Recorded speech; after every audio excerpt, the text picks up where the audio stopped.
Hey Ocean Crew, welcome to my channel. My name is Karen and I'm from Ocean Chicks Films. Tonight on a brand new episode of Sharkbite Reviews, we're going to take a deep dive into the terrifying classic, The Exorcist III from 1990. And be warned, there will be spoilers, so if that's not cool, just click off now and we'll catch you on the next one. But first, I'm going to set the mood by taking a look at the true story behind the film, directed by William Friedkin and written by William Peter Blatty in 1971. The Exorcist from 1973, starring Linda Blair, Ellen Burstyn, Jason Miller, Max von Sydow, Kitty Wynn, Jack McGowan, and many more. With an amazing cast, this film is considered to be one of the scariest movies of all time, and I have to agree. The Exorcist opened in theaters December 26, 1973, to sold-out audiences waiting in long lineups during winter temperatures, often more than once. Some viewers suffered adverse physical reactions like fainting or vomiting due to the horrifying nature of the film. Also, the first horror film to be nominated for an Academy Award for Best Picture, and deemed the scariest movie of all time. It just scared me to death. Things just like this, really scared me to death. I'm just nervous. Do you remember what particular scene it was that... When she was in, what was it? When she was in a room, the doctors came in, and I guess it was when she was talking the devil's voice. While the movie features a young girl named Regan who is possessed by demons, the real-life account is that of a 14-year-old boy living near Mount Rainier in Maryland. An average teen, not super social, but raised in a traditional household in 1949. But after dabbling with the Ouija board along with his spiritualist Aunt Millie, everything changed. Was it mental illness or the work of the devil? I want to discuss this so badly, and I welcome all of your theories in the comment section below. Let's talk about it. To protect this young man's identity, he was referred to as Roland Doe, but since then his real name has come out, Ronald Hunkeler. Apparently, after this ordeal, Ronald went on to live a normal life, and I even read that he worked at NASA. But before that, Ronald and his Aunt Millie, who were very close, well, she introduced him to this Ouija board, and they decided they would, play with it, and seemed harmless. But shortly after that, Millie died unexpectedly, and this was a huge shock to the family, and especially devastating to Ronald. He was just crushed. He loved her so much. And so, as most teens would probably do, he had that Ouija board, so he started to think, I'm going to contact her from the afterlife through this Ouija board. And he started playing with it a lot. And then things started to go really wrong. I find this really strange because this was in 1949. That was like way early on, and they were playing with this Ouija board. This was way before all the satanic panic stuff happened. So yeah, I find that a little bit intriguing. Shortly after he started playing with his Ouija board to try to contact his Aunt Millie, weird things started happening, almost poltergeist activity, if you will, how we would look at it nowadays. Constant tapping. They could hear dripping within the walls, but they could never find a leak. It escalated into his bed moving uncontrollably. There was also scratches found on his body that they couldn't explain. So what they thought was that Aunt Millie's connecting to us. It's proving that she's there and she's reaching out to us. That's what they thought. So when things started to get even worse than that, they knew that they needed to take Ronald to see a doctor or a psychologist, somebody that could help, because they thought either it's a mental issue or a physical issue. But when he went and had all of these tests done, they found he was perfectly healthy. There was nothing wrong with him. So the doctors decided that they needed to maybe go see a priest. So the family reached out to their church, which was the Lutheran church. But the Lutheran church doesn't do exorcisms, even though they felt that he needed an exorcism because of everything he was experiencing.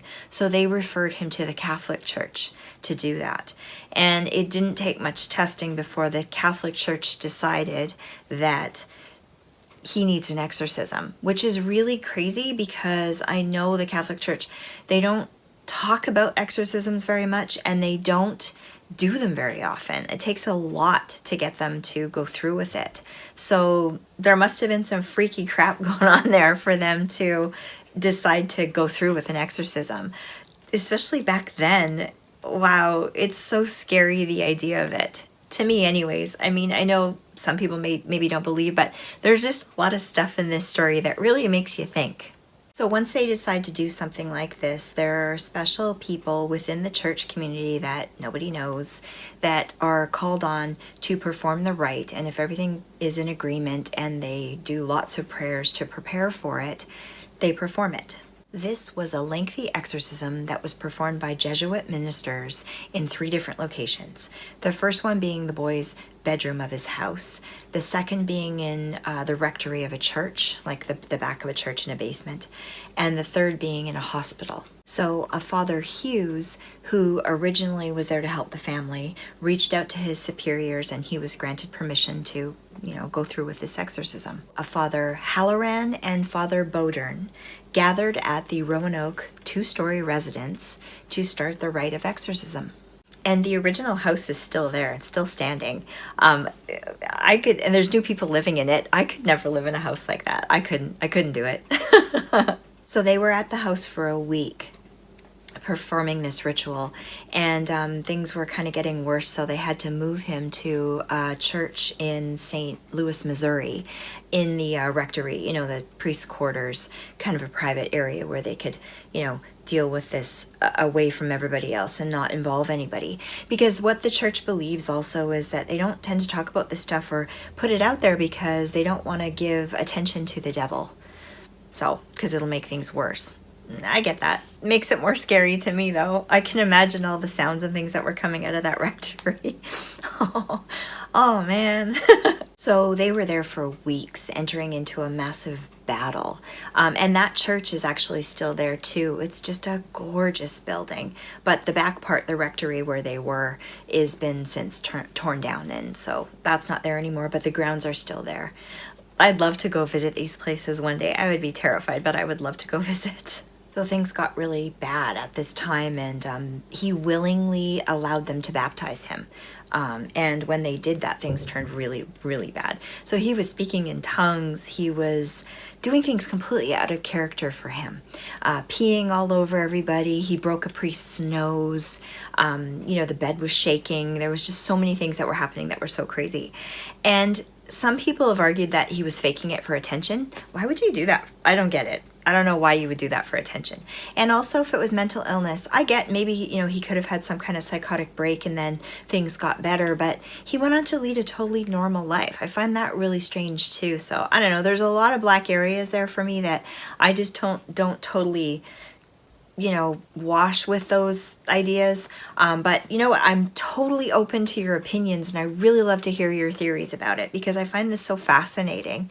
I myself have had so many things happen in life that I feel there is an afterlife. I feel there is a God. I feel there is, we continue on. I don't think things just end. That's my thinking, and I'm not telling you guys how to think, but I'd love to chat about it. I really would. I'd love to hear your theories or things that you've read about or heard about this case. So after weeks and weeks of this, I'm imagining he became very ill and run down and weak, and so they transferred him to a hospital ward where they continued on with this rite, and he at that point got better and was freed. Apparently he had a vision of the Archangel Michael, and Michael spoke through him in a voice that they can't explain. And he basically denounced the devil, told him, get the fuck out, you're gone, you're done, get away. And he came out of it and he was free. And apparently, freaky, this hospital room and wing, so hallway connecting to it, after this was actually blocked off, like barricaded off, so nobody would go there anymore because weird shit was happening afterwards, like a residual thing. Oh, I find that so freaky. Unfortunately, that part of the hospital, because it was so many years ago, has since been demolished and it's a parking lot now. The hospital itself, I think, is still there, but that part is completely gone. So I would love to visit these places even so, but super freaky. And apparently there was a journal kept, I think, during the whole thing. But like I say, the church kind of keeps things on the lowdown because they don't want to draw attention to it, the devil, and, you know, encourage that kind of thing. So, you know, they didn't talk about it too much. But of course, inquiring minds like we all have dig deeper into it. You know, the movie was made and we got to find out what's going on, right? So after all of this, Ronald converted to Catholicism and lived a normal life. You know, he had a job and all of that jazz. So the happy ending, right? Man, what a story though. I really want to hear your thoughts. So that is the background of the Exorcist movie. Totally get why William Peter Blatty decided to write about it and get movies created, because wow, what a story. I mean, 1949, think about that. That's crazy. All right, now on to The Exorcist III, which for me has a completely different vibe from the first film. I didn't find it as scary, but it is still an incredible, incredible film. Now, I'm skipping over the second film altogether because I think it was trash. And I'm so glad in the third film that the same people, Blatty, was able to kind of carry on where they left off with the first one because it's so incredible. I'm really glad that they included Father Damien Karras into the part because I think that storyline is I really wanted to know what kind of happened there. And I'm equally as glad that they were able to get Jason Miller back in the role of Father Damien, or Patient X as he's referred to in this movie, as well as George C. Scott from The Changeling, one of my other favorite movies, and Brad Dourif. Oh my God, he was so good in this. Ed Flanders, and on it goes. Just an incredible cast for this one too. So the third film carries on with the storyline of the first one, but 15 years in the future. The first film has a young preteen girl named Regan, who is played by Linda Blair. She is possessed by demons, so this Father Marin, played by Max von Sydow, he performs the exorcism along with his very young upcoming priest who's never had any experience with that, Father Damien Karras. And when Father Marin dies of a heart attack during the exorcism, Father Damien, who's inexperienced, breaks all of the rules, asks the demon to go inside of him, thus releasing Regan from the demon, thinking he's going to solve all the problems. When that happens, he jumps out of a window, falls down this massive flight of stairs, and supposedly dies. And then the police and the clergy show up, and there's this Lieutenant William, played by Lee Cobb. He shows up, and he was friends with Damien, and they see that he's dead. But Regan is fine. She seems to be fine anyways, and she doesn't have any recollection of anything that's happened. Although she hugs the priest at the end, so you kind of get this weird inkling that maybe she does remember something, but we're not sure. One really cool thing about the third film is that William Peter Blatty, in 1983, he published a book called Legion, and so he wrote and directed this film. He really wanted to. The only thing is the studio took over for some parts. They changed the name to Exorcist III, and they didn't want to call it Legion, which he was against, but they made some changes to the ending and stuff like that too, which affected the movie, but it's still an incredible film, and I think even Blatty admitted that it was a good film in the end. So the story in this film picks up 15 years later, but it has more of a detective theme to it, and it's based around a serial killer called the Zodiac Killer who has recently been executed. But they see these weird crimes, these murders happen, and they start connecting it to looking really similar to the Zodiac Killer, which is weird because he's dead, so they don't really know what's going on. So like I said, they got George C. Scott, and he plays the main character in this film pretty well, I guess, one of the main characters. And he plays Lieutenant William Kinderman, the lieutenant from the first one. They couldn't get the same actor because that fellow passed away, but George C. Scott does a great job, I think, in this. So the lieutenant is still really good friends with the priest from the first film called Father Dyer, but they're older now, of course. And he's played by Ed Flanders. He plays a really good part too. And so being that they were both good friends with Father Damien, they get together on the anniversary of his death to kind of, you know, reminisce and remember him. The lieutenant brings up this case that's come up about the Zodiac Killer who's been recently executed. The Zodiac Killer played by Brad Dourif. That'll make sense in a bit. he's been executed, and there's these murders happening that kind of have a signature thing about them like the Zodiac Killer, but it's not possible because he's dead. So they're thinking maybe they have a copycat killer on their hands. So the lieutenant's kind of struggling with this and mulling it over, trying to sort of brainstorm it, and he brings it up with the father, and they talk about it. So they're discussing these crimes, and the lieutenant brings up this recent case of this young black boy who volunteered at the police station, who was found horrifically murdered. He had his head cut off, decapitated. His head was replaced with this Jesus statue head. He was crucified. It was no blood in him. It was just awful, just horrible. And they were talking about that and feeling kind of disturbed by it. And then shortly after they meet up, Father Dyer ends up in the hospital with some sort of minor ailment, and the lieutenant goes to visit him, and they're joking around, and he has to leave him there for the night. It's kind of a crazy hospital. There's lots of people around, lots of things happening. And as the lieutenant's leaving, we see the Jesus statue with its head gone. This is horrific, shiver down your spine when you see that. So very sadly, the next day, the lieutenant is called back to the hospital to find that his dear friend, the father, has been murdered horrifically, what looks like the Zodiac Killer. He's been decapitated. He's had all of his blood drawn out of him, so there's not a drop left. In all of these little cups beside the bed, there's blood written on the wall. It's just a real mess.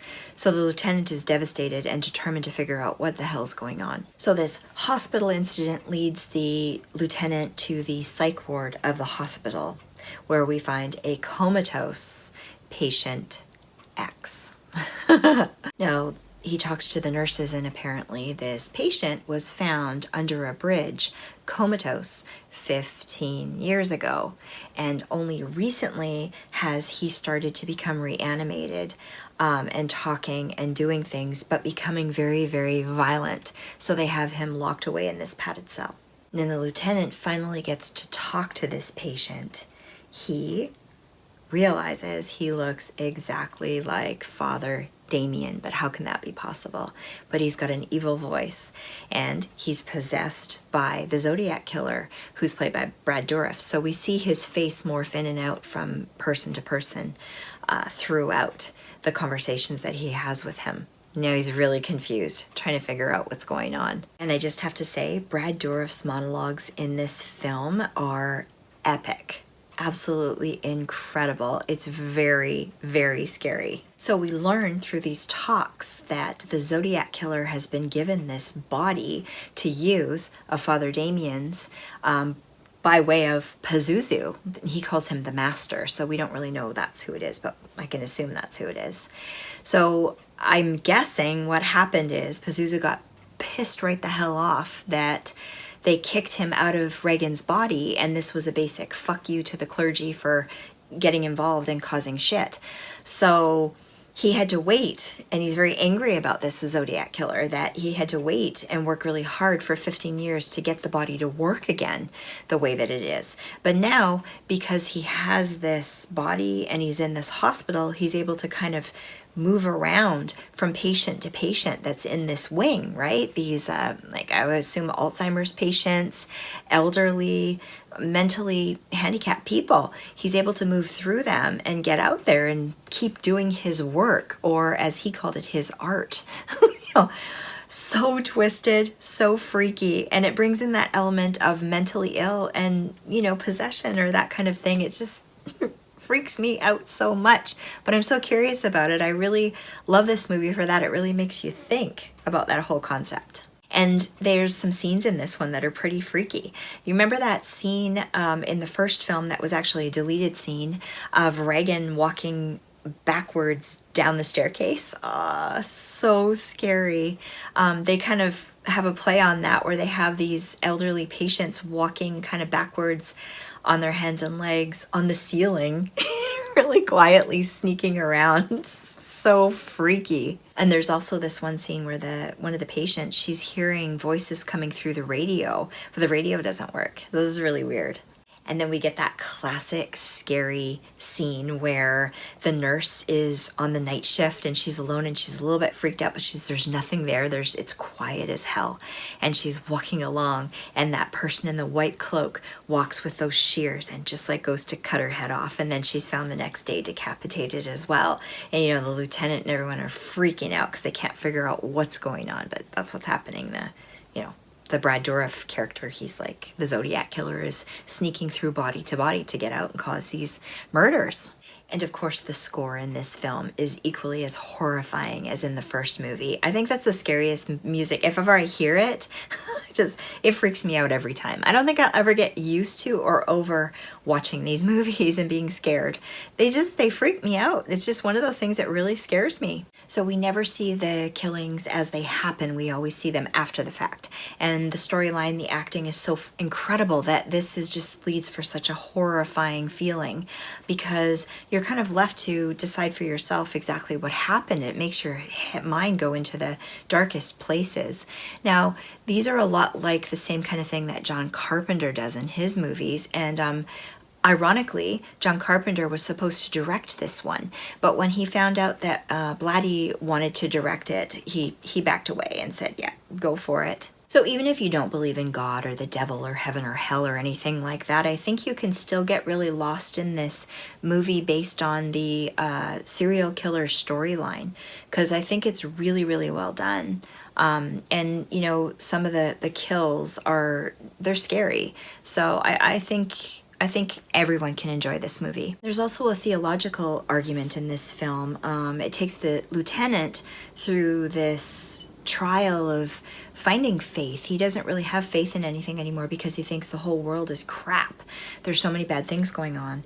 But during the exorcism, he comes to realize that everything is connected, the good, the bad, all connected as one, and in that he finds his faith. I like that idea too. I like some of the theories of Green Wicca in how the earth and we are all connected as one, you know, and there's push and pull going on all the time. I like that concept. During the exorcism, there's a weak moment for the devil, and there's a chance for Father Damien to call out to the lieutenant for him to shoot him, to kill his body. For me, and he does, and then, you know, the devils all go back to hell and Damien goes to heaven.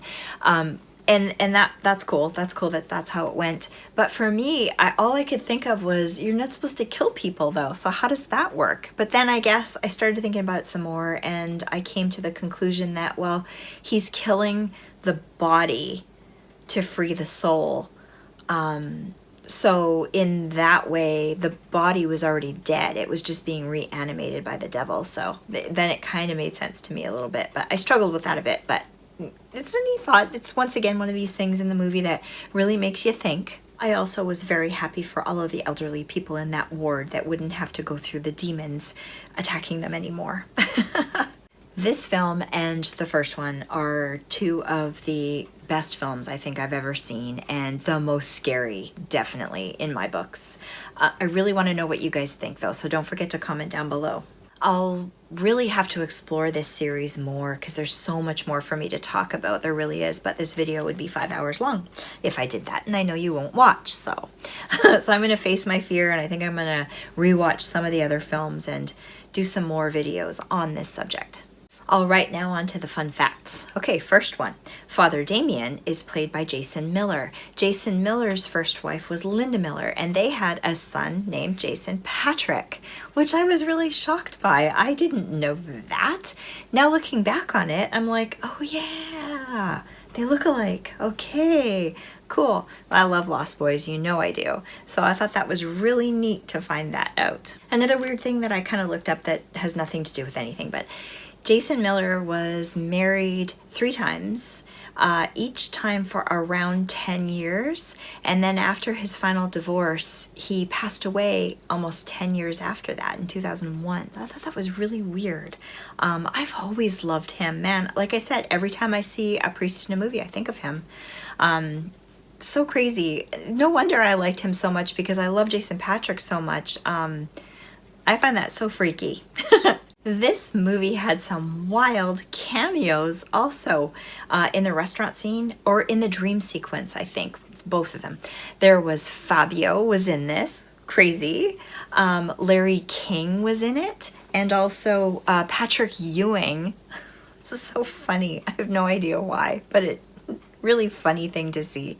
The film was shot on location in Georgetown. From the first film, I really would love to go visit the location where those stairs are and that house. I think that'd be so freaky to see. This film had a budget of $11 million, and Blatty wrote it without the exorcism scene in it. But the studio said, what? You have to have an exorcism scene in this film. It doesn't make any sense. So they forced him to do that, and they even tacked on an extra $4 million to make that happen. So that's not exactly how he wanted it to be. I think it worked though, and I think he kind of thought it did afterwards as well. It would have been interesting to see it the other way though. Mercedes McCambridge did the voice of the demon in the first film. That's a woman. So that's kind of freaky now that I think of it. That's scary. I mean, I don't care who you are. That voice is scary. And in the third film, Colleen Dewhurst did the voice, and she was twice married, twice divorced to George C. Scott. So that's kind of crazy. Female voice as well. Both are uncredited in the film.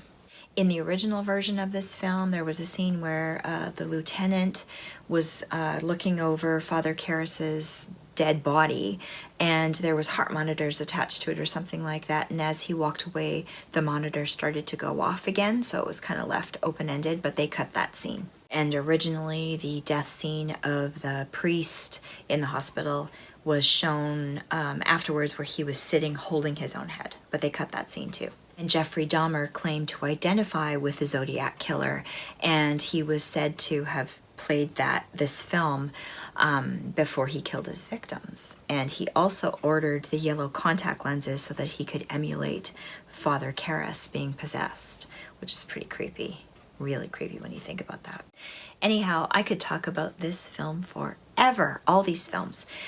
I really want to hear what you guys have to say about it, what you guys think. Comment down below. So for my review, I'm going to give this 5 shark bites out of 5. I'd give it 10 out of 5, but I can't do that, right? I loved this film so very much. I love the first one. I highly recommend, if you haven't seen it, watch it. And if you have seen it, go do a rewatch, because wow, it really holds up. It's an incredible movie. And if you like this video, don't forget to give me a thumbs up because it helps me out a lot, and subscribe to the channel for more movie reviews. Final Girls of Horror, we're going to be doing Mothra versus Godzilla this Friday. We're doing like a whole monster series. I'm so excited about that this month. And also more movie reviews. I'm going to be doing Hellraiser 4 to carry on with my Hellraiser series. Really excited about that. And I'm going to do Piranha from 1978, I think. The original one anyway. And also I've got another Bayview Entertainment screener that I'll be doing this week. And end of the week, Saturday, we're going to do another live stream, Spirits and Screams. So stop by for that too. I just want to say thank you guys so much for stopping by. I love you all, and we will see you again next time. Bye guys.